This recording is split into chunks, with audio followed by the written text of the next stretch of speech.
اب یہ نعمت کسے دی جائے؟ اللہ کریم نے فرشتوں سے پوچھا، فرشتوں کیا آسمانوں سے پوچھا، یعنی ساری آسمانی مخلوق سے کے بعد آسمانوں سے بھی پوچھا کہ تم میری معرفت چاہتے ہو۔ زمین کی ساری مخلوق، پہاڑوں سے بھی پوچھا، زمین سے بھی پوچھا کہ تم یہ جرأت رندانہ چاہتے ہو کہ مجھے پہچان لو، مجھے دیکھ سکو، میری بات براہ راست سن سکو، میرا دیدار کر سکو۔ تو ہماری یہ جرأت نہیں۔ انسان سے پوچھا، اس نے کہا میں کروں گا۔ بالکل صحیح۔ اور میں یہ نادان تھا، سمجھتا میں سب جانتا ہوں۔ اس نے جب مار لیا۔ اب ظلم کرتا ہے، اب غلط کرتا ہے، جو معرفت کا حق ہے وہ ادا نہیں کرتا، اب الٹے کام کرتا، تو یہ ظلم جہولا کی تفسیر ہوگی۔ اب اس کا حل انہوں نے پوچھا، حل سادہ سا ہے۔ ہم جاہل ہیں، ہمیں پوچھنا چاہیے۔ کس سے پوچھیں؟ اللہ کے رسول سے، اصدق الصادقین سے، جس کی بات میں کوئی شبہ نہیں۔ اللہ کے قرآن سے موجود ہے ہمارے پاس، ایک ایک لفظ نبی صلی اللہ علیہ وسلم کے بطور امانت ہمارے پاس موجود ہے، ایک ایک کیفیت قلب اثر کی اللہ کے قلوب میں موجود ہے۔ قرآن بھی ہم سیکھ سکتے ہیں، حدیث بھی سیکھ سکتے ہیں، کیفیات بھی حاصل کر سکتے ہیں۔ تو ظلم سے، جہول سے تو نکل جائیں گے۔ جہول سے نکلیں گے تو ظلم سے گلو خلاصی ہو جائے گی، غلط نہیں کریں گے۔ سادہ سی بات۔ بالکل صحیح۔ یہ موقع کب آیا تھا کہ جب یہ پوچھا گیا اور جب کائنات کو یہ معرفت حق سونپنے سے پہلے مخلوق میں جرأت نہیں ہے؟ خالق کی عظمت اتنی بلند ہے کہ مخلوق میں جرأت نہیں ہے کہ وہ آنکھ اٹھا کے دیکھے اللہ کون ہے۔ بالکل ٹھیک ہے۔ اللہ کریم کو یہ بات پسند آئی کہ ساری مخلوق میرے حکم کی پابند ہے۔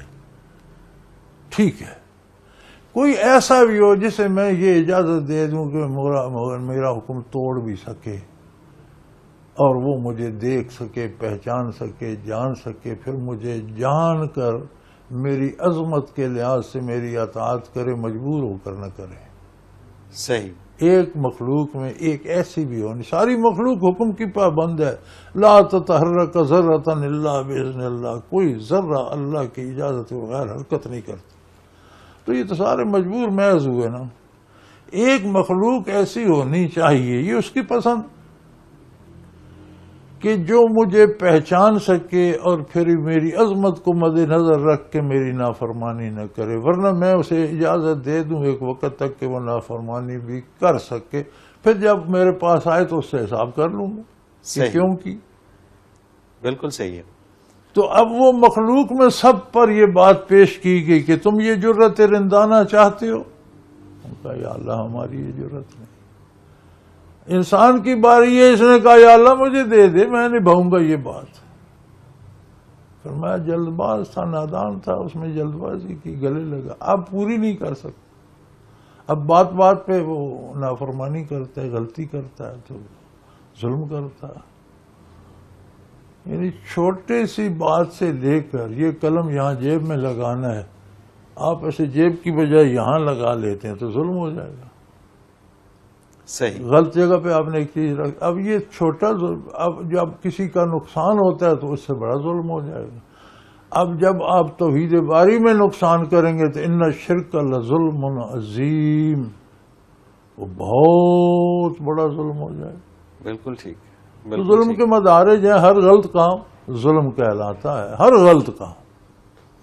آپ توے پہ دال پکانے لگ جائیں ظلم ہے، آپ ہانڈی میں روٹی پکانے لگ جائیں ظلم ہے۔ ظلم ہے، بالکل ٹھیک بات ہے، بالکل صحیح ہے۔ لیکن جب حضرت آدم علیہ السلام کو تخلیق کیا گیا تو اس وقت ان کو کچھ نالج دیا گیا، تو جتنا نالج دیا گیا آپ اتنا ہی جانتے۔ یہ تخلیق کی باتیں بعد میں، اچھا یہ بات کی ہے، یہ اس سے پہلے کے معاملہ، کائنات ازل سے اس کی علم میں تو موجود ہے، بالکل اس صحیح کی بارگاہ میں تو حاضر ہے۔ یہ تو اس کا دنیا میں ظہور کب ہوا، یہ تو بعد کے قصے ہیں، یہ سارے قصے بعد کے ہیں، یہ معاملہ پہلے طے ہو چکا ہے۔ زمینیں نہیں تھی، پہاڑ نہیں تھے، آسمان نہیں تھے، کچھ بھی نہیں تھا، لیکن اللہ کی بارگاہ میں عرش موجود تھی۔ صحیح، بالکل ٹھیک، زمین پہ ان کا ظہور نہیں ہوا تھا، صحیح۔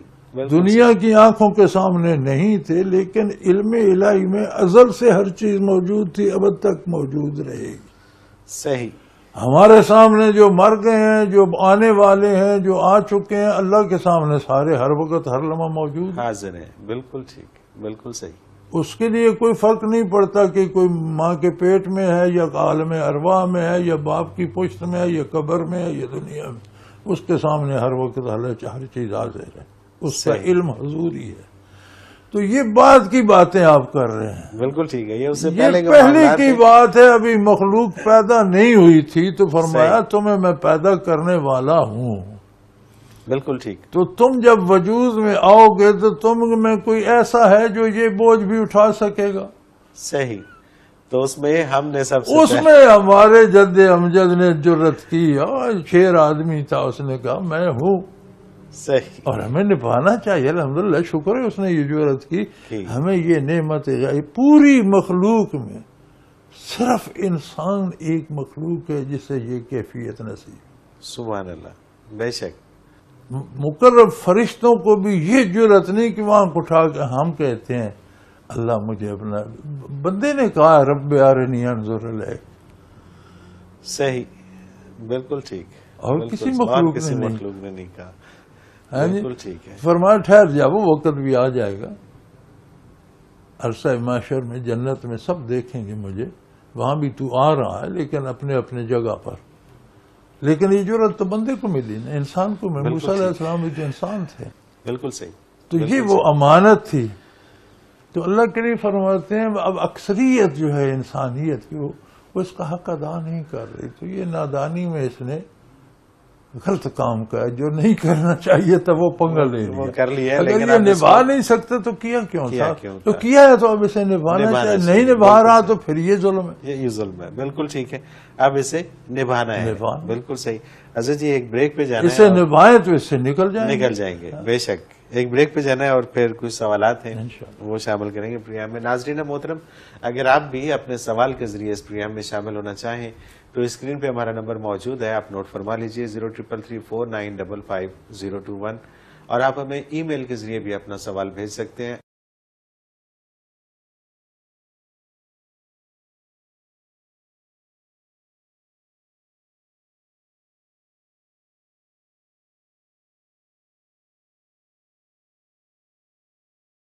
پروگرام میں ایک بار پھر خوش آمدید. ناظرین محترم، آپ کے سوالات اور رہنمائی کے لیے ہمارے ساتھ موجود ہمارے بہت ہی محترم جناب حضرت امیر محمد اکرم ممان صاحب.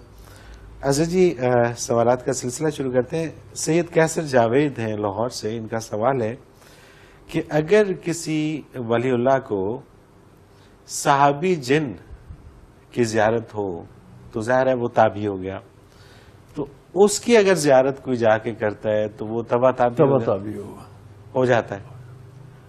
بالکل صحیح ہے.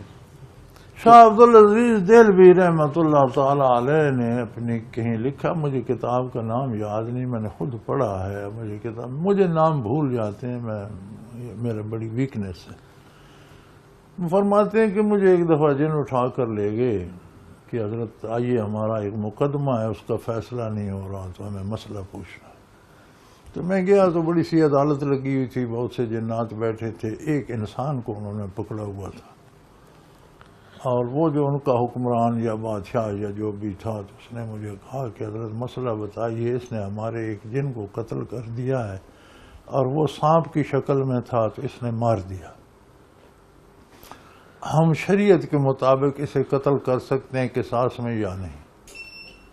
تو میں نے انہیں وہ واقعہ بتایا. مدینہ منورہ میں ایک جن نے سانپ کی شکل میں آ کر کچھ ڈرایا گھر کے لوگوں کو، صحابی نے اسے قتل کر دیا، جنہوں نے اس صحابی کو شہید کر دیا. تو حضور صلی اللہ علیہ وسلم نے فرمایا کہ آج کے بعد اگر جن کسی موذی جانور کی شکل میں نظر آئے اسے قتل کر دو، اس کا کوئی قصاص نہیں. ٹھیک ہے. لہذا آپ اسے قتل نہیں کر سکتے. تو ایک بوڑھے سے جن نے اس طرح سے اپنے پپوٹے اٹھائے اور اس نے کہا اللہ کا شکر ہے آپ نے یہ بات یاد دلا دی، میں اس وقت وہاں حاضر تھا جب یہ فیصلہ حضور نے کیا تھا، لیکن مجھے اب یاد نہیں تھا. آپ نے بات کی، مجھے یاد آ گیا. میں چشمدید گواہ ہوں حضور نے اس کے بعد فیصلہ فرمایا تھا کہ جن اگر سانپ یا بھیڑیا یا کسی موذی جانور کی شکل میں نظر سے قتل کر دو تو کوئی قصاص نہیں ہے۔ بالکل ٹھیک۔ تو شاہ صاحب فرماتے میں تابعی ہوں، میں نے صحابی جن کی زیارت کی ہے۔ سبحان اللہ، سبحان اللہ۔ اب وہ تابعی ہیں تو جو ان کی زیارت کرے گا ایمان ہونا شرط ہے، بالکل ٹھیک۔ عقیدہ صحیح ہو، ایمان ہو، وہ تب تابعی ہے۔ اب اجر تو اللہ نے اچھا، اسی سے ایک سوال ہمارے پاس اکثر آتا ہوتا ہے کہ حضور نبی کریم علیہ الصلوۃ والسلام کی اگر خواب میں زیارت ہو جائے تو ظاہر ہے کہ ان کی شکل میں شیطان نہیں آ سکتا، تو یہ جو کیسے آئیڈینٹیفائی کیسے کریں گے؟ آپ کا جو چہرہ مبارک تھا وہ کس طرح کا تھا؟ گزارش یہ ہے کہ اس کے لیے دو چیزیں ہیں، ایک تو آپ کے چہرے اقدس کی ساری تفصیل سیرت کی کتابوں میں ملتی ہے، ٹھیک ہے، اور یہ وہ بندہ کر سکتا ہے جس نے وہ سیرت کی کتابیں اچھی طرح دیکھی ہوں۔ آپ کے خد و خال کیسے تھے، ناک مبارک کیسی تھی، لب مبارک کیسے تھے، ریش مبارک کیسی تھی، بھویں کیسی تھیں، چشم عطر کیسی تھی، پیشانی کیسی تھی، یہ ساری ڈیٹیل ملتی ہے۔ ٹھیک ہے۔ شیطان حضور کا چہرہ نہیں بنا سکتا، لیکن کسی چہرے میں آ کر دعویٰ کر سکتا ہے کہ میں محمد رسول اللہ۔ صحیح۔ آپ کی شکل نہیں بنا سکتا اور بزرگ بن کر دعویٰ کر سکتا ہے، صحیح، لہذا یہ بڑا نازک مقام ہے۔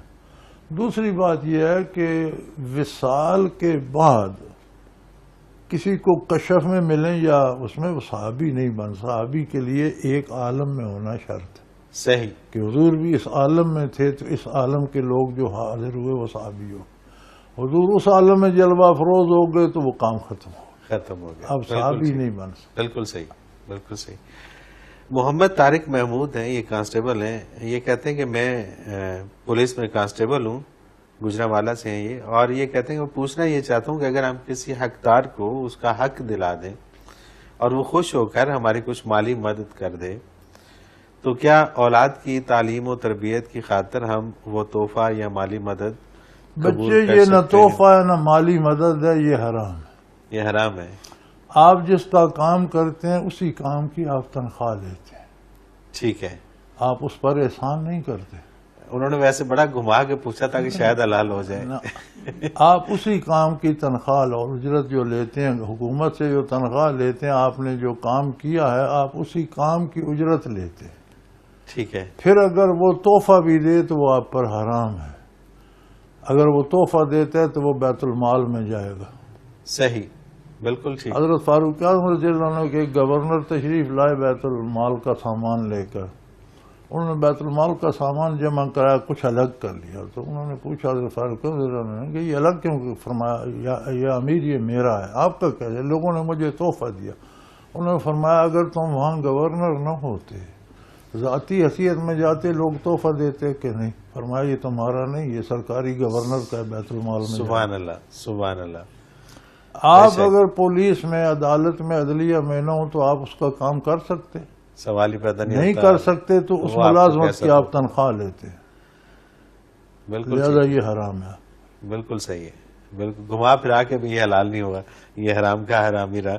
ایسے انہی کا دوسرا سوال ہے کہ جس ملک میں لا قانونیت اور ناانصافی ہو وہاں اپنا حق لینے کے لیے مجبوراً رشوت دی جا سکتی ہے؟ یہ فیصلہ علماء بر صغیر کا ہے، ٹھیک ہے، کہ آپ کا حق بنتا ہے۔ مثلا ایک آدمی کی پینشن بنتی ہے، اب وہ ڈاکخانے والے کہتے ہیں جی 500 روپے دو تو تمہاری 6 مہینے کی پینشن باقی ابھی دے دیں گے، نہیں تو پھر آتے رہو 6-7 مہینے چلتے رہو۔ ٹھیک ہے، تو یہ رشوت نہیں، یہ ڈاکہ ہے۔ ٹھیک ہے، رشوت لینے والا ڈاکہ کر رہا ہے، صحیح، دینے والا لٹ رہا ہے۔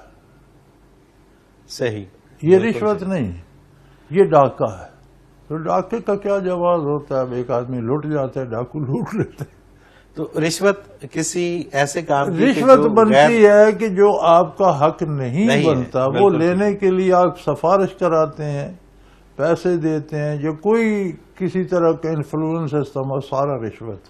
ٹھیک ہے، بالکل صحیح، جو آپ کا حق نہیں ہے۔ آپ کا حق بنتا ہے وہ کوئی نہیں دے رہا کہ اتنے پیسے دو گے تو دوں گا، تو وہ پیسے مجبوراً دے دو، وہ ڈاکہ ہے، وہ ڈاکو ہے، آپ سے پیسے چھین رہا، وہ رشوت کے وہ زمرے میں رشوت نہیں میں، آتا۔ وہ ڈاکے میں آتا ہے۔ محمد جاوید اقبال ہے ننکانہ سے، کیا عورت کسی مرد کے سامنے لیکچر دے سکتی ہے؟ اس کی شرعی حیثیت کیا ہے؟ بچے لیکچر تو نہیں دے سکتی، لیکن اگر وہ عالم ہے، جانتی ہے، تو اس سے مسائل پوچھے جائیں تو بیان کر سکتی ہے، ٹھیک ہے، جانتی ہے تو تعلیم کر سکتی ہے، مسئلہ بتا سکتی ہے، لیکن محفل سجا کر لیکچر دینا یہ خاتون کے لیے جائز نہیں۔ لیکن یہ جو عمومی طور پہ کالجز میں یا یونیورسٹیز کے اندر میل بھی ہوتے ہیں، فیمیل بھی ہوتے ہیں نہیں، اسٹوڈنٹس، اس میں اگر الگ الگ ہوں، بچیوں کو بچیاں پڑھائیں، بچوں کو مرد پڑھائیں، ٹھیک ہے، کوئی حرج نہیں، نہیں لیکن کو ایجوکیشن کا کوئی جواز نہیں ہے، خواتین لیکچر دے رہی وہ ہوتی ہیں، جواز نہیں ہے، وہ نہیں اس بنتا۔ کے نتائج آپ بھگت رہے ہیں نا۔ بالکل صحیح بات ہے۔ سب سے زیادہ جرائم جنسی جو ہیں وہ کالجوں اور کالج یونیورسٹیوں میں ہوتے ہیں۔ یونیورسٹیوں کے اندر، وہ اللہ معاف کرے، وہ تو حالات ہی بہت۔ محمد رمضان نے جی یہ کہتے ہیں کہ مرد کو دوسری شادی کریے شرعن پہلی بیوی سے اجازت لینی چاہیے، یہ ضروری شرعن ہے؟ جب اللہ کی اجازت ہے تو پہلی بیوی سے بھی ضرورت نہیں اور کسی سسرال سے بھی نہیں، لیکن اللہ کی شرط بڑی کڑی ہے، وہ سامنے رکھنی چاہیے۔ صحیح، اللہ کریم فرماتے ہیں کہ 2 شادیاں کرو، 3 کرو، 4 کر لو، لیکن ان خفتم اللہ تعدلوا، اگر تمہیں یہ خطرہ ہو کہ تم عدل نہیں کر سکو گے، فواحدۃ، پھر ایک ہی پر قناعت کرو۔ اور عدل یہ ہے کہ 2 بیویاں تو دونوں کو ایک جیسا لباس، ایک جیسی سہولتیں، ایک جیسے مکان، ایک جیسا گھر، ایک جیسی اپنی صحبت، ساری چیزیں دو، صحیح، دونوں راضی رہیں، تو ٹھیک پھر ہے۔ آپ یہ نہیں کر سکتے تو آپ کو اللہ کی طرف سے اجازت نہیں ہے۔ بالکل صحیح ہے، تو بیوی اجازت دے بھی دے گی، دے بھی دے، اللہ کی طرف سے کام نہیں اجازت بنے گا، نہیں، یہ کیونکہ کوئی اللہ کی نہیں طرف سے کہ اجازت ایک نہیں۔ نئی شادی کر لی، اگلی بکتی پھرے، اسے پوچھا ہی نہیں اس کا کپڑا جوتا ہے یا نہیں، خرچہ ہے یا نہیں، اس سے پیار بھی نہ کیا، بات بھی نہ کی، کوئی اس کا حق ہی نہ رہا۔ تو اللہ کی طرف سے ہی ایسی یہ اجازت اللہ کی نہیں ہے، طرف، بالکل اللہ ٹھیک ہے۔ تعدلوا فواحدہ، اگر تم عدل نہیں کر سکتے تو ایک ہی شادی پر قناعت کرو۔ بالکل ٹھیک ہے، بالکل صحیح ہے۔ اس شرط کو یار پوچھتے ہی کوئی نہیں، یہ قرآن میں موجود ہے، یہ غلط فہمی جو لوگوں کے دلوں میں ہے، یہ دور قرآن ہونی میں چاہیے۔ موجود بالکل ہے صحیح ہے، کہ فَانكِحُوا مَا طَابَ لَكُم مِّنَ النِّسَاءِ مَثْنَىٰ وَثُلَاثَ وَرُبَاع، تمہیں جو عورتیں بھلی لگیں 2 سے نکاح کر لو، 3 سے کر لو، 4 سے دل چاہتا ہے، اچھی لگی ہے، پسند ہے، 4 سے کر لو، لیکن وَإِنْ خِفْتُمْ اللہ تعالی، اگر اس بات کا خطرہ ہو کہ تم عدل نہیں کر سکو گے، فواحدہ، پھر ایک ہی بیوی۔ پھر ایک بڑی واضح اور بڑی اس سخت میں شرط ہے۔ سخت شرط ہے، بالکل اور ٹھیک عدل یہ ہے کہ دونوں کے پاس سہولیات ایک جیسی ہیں، اگر آپ کے پاس گاڑی ہے تو دونوں کے پاس ہو، آپ صحیح۔ کا اچھا گھر ہے تو دونوں کا اچھا گھر ہو، لباس کا سٹینڈرڈ دونوں کا ایک ہو، کھانے کا معیار دونوں کا ایک ہو، آپ دونوں کو وقت دیں، صحیح، بالکل کسی کو آپ سے شکایت نہ ہو کم از کم۔ بالکل ٹھیک ہے، بالکل صحیح، پھر آپ کریں۔ اور اگر بڑی یہ نہیں ہے تو پھر اللہ کی طرف سے اجازت نہیں ہے۔ نہیں ہے، بالکل صحیح، بالکل ٹھیک ہے، بالکل صحیح۔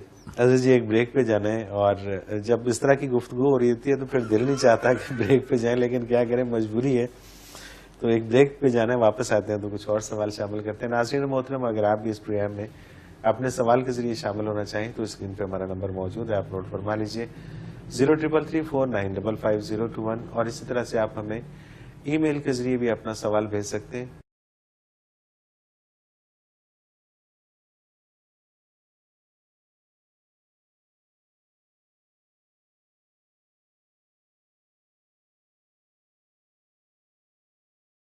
پروگرام میں ایک بار پھر خوش آمدید ناظرین محترم، آپ کے سوالات اور رہنمائی کے لیے ہمارے ساتھ موجود ہمارے بہت ہی محترم جناب حضرت امیر محمد اکرم ممان صاحب۔ حضرت جی زہیب ہیں ابو ظبی سے، یہ کہتے ہیں کہ میرا یہ بڑا اہم سوال ہے، اس کا ذرا میں چاہوں گا کہ آپ ڈیٹیل سے جواب دے دیجیے گا، کیونکہ کافی سارے سوالات اس طرح کے آتے ہیں میرے پاس۔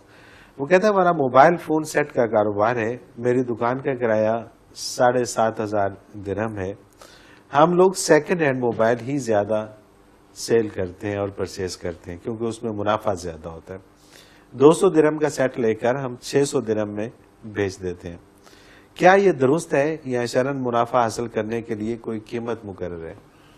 نہیں میرے بھائی، اس میں کوئی خرابی نہیں ہے. آپ ایک چیز خریدتے ہیں، وہ آپ کی مرضی اور بیچنے والے کی اپنی پسند، وہ خوشی سے بیچ جاتا ہے. ٹھیک ہے، پھر وہ چیز آپ کی ہو جاتی ہے.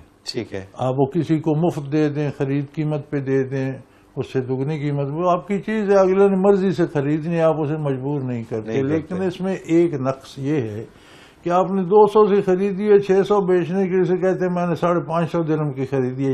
یہ غلط ہے. آپ کو یہ جھوٹ بولنے کی ضرورت نہیں ہے. آپ یہ بتا سکتے ہیں کہ یہ سیٹ ہے بھائی، میں نے اتنے میں بیچنا ہے، آپ کو پسند ہے لے لیں، نہیں پسند نہ لیں. بالکل ٹھیک ہے. تو وہ جھوٹ نہ بولیں. صحیح. باقی آپ کا مال ہے، آپ کو مل گیا تو آپ کا ہو گیا. پچھلی بات پیچھے ختم ہو گئی. اب آپ نے بیچنا ہے، آپ کتنے کا بیچتے ہیں یہ آپ کی مرضی. بالکل صحیح. خریدار نے اپنی مرضی سے لینا ہے، اسے آپ مجبور نہیں کر سکتے. لیکن دھوکہ نہ دیں، جھوٹ نہ بولیں، غلط سے اوصاف اس کے نہ کریں. اسے کہیں بھئی آپ دیکھ لو، جانچ لو، اس کی بیٹری بھی دیکھ لو، اس کے فنکشن دیکھ لو، آپ کو پسند آئے تو میں نے اتنے کا دینا. بالکل ٹھیک. پھر تو ٹھیک ہے. یہ ان کا دوسرا سوال تھا اور وہ آپ نے اس کا نہیں، جواب آپ پہلے اگر ہی دے ساتھ دیا. جھوٹ بولیں کہ جی میں نے 500 کا لیے وہ آپ نے 150 کا ہے، تو یہ غلط ہے. یہ غلط بات ہے. اس میں وہ فنکشن نہیں ہے، آپ کہتے ہیں اس کا یہ فنکشن بھی ہے، یہ بھی ہے، یہ بھی غلط ہے. ٹھیک ہے. آپ کہیں بھائی یہ سیٹ ہے، جو اس میں خوبی خامی ہے دیکھ لو، یہ آپ کے سامنے اتنے کا بیچنا ہے، آپ کو چاہیے تو لے. بالکل ٹھیک ہے.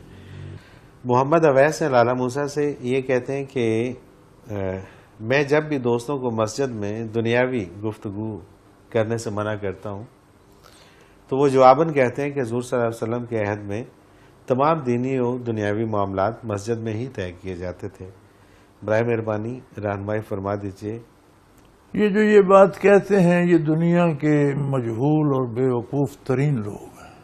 نبی صلی اللہ علیہ وسلم کا اٹھنا، بیٹھنا، سونا، جاگنا، ارشاد فرمانا، چپ رہنا سارا دین ہے.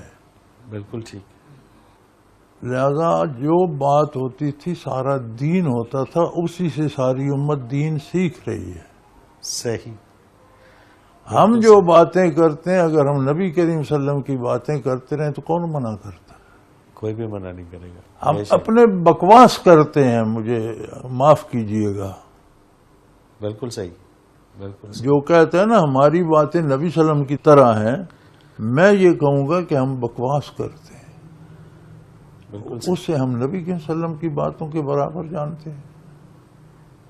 ممکن نہیں ہے، سوال ہی پیدا نہیں. نبی صلی اللہ علیہ وسلم اگر دنیا کی بات بھی کرتے تھے تو وہ دین ہوتا تھا. بالکل ٹھیک بات. یعنی دنیا میں دین، یہ کام دین میں کس طرح سے ہے، حضور یہ فرماتے تھے. سبحان اللہ، سبحان وہ اللہ. دنیا نہیں ہوتی تھی. بارگاہ نبوت میں دنیا کو دخل نہیں ہے. صحیح. مسجد نبوی میں نبوت کے وصال کے بعد، حضور کے وصال کے بعد کوئی جرأت نہیں کرتا تھا دنیا کی بات کرنے کی. اور اگر جہاد کی بات ہوتی تھی تو وہ دنیا ہے.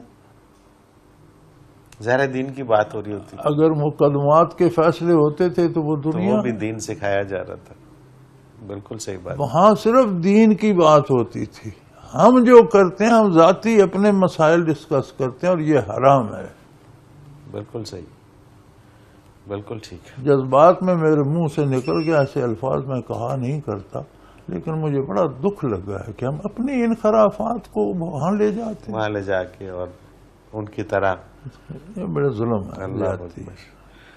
اگلا سوال کاشف علی ہیں لاہور سے. یہ سوال کئی دفعہ اس پروگرام کے اندر شامل ہو چکا ہے، لیکن تھوڑا سا اس کے اوپر عالم ارواح کیا ہے؟ بچے سادہ سی بات ہے. عالم ارواح وہ ہے جہاں روحیں پیدا ہونے سے پہلے موجود ہیں.